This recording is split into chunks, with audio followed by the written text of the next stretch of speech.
gagawin po natin kung paano babalatan ang kasaba. Tanggalin po natin muna ang dulo. Begesidir sa kabilaan. Ito po ay natutunan ko sa aking mga ninuno sa Pindig, Ilocos Norte dati. Ganito po gawin nila.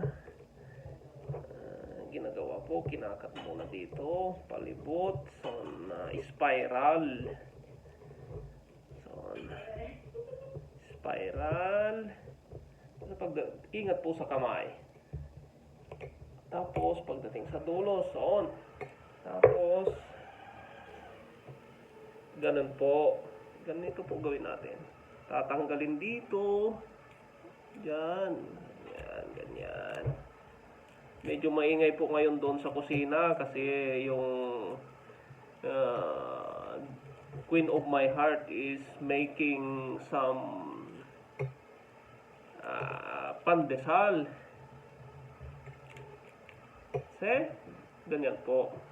Unti-unti lang. Kailangan lang po ng tiyaga. Ganyan.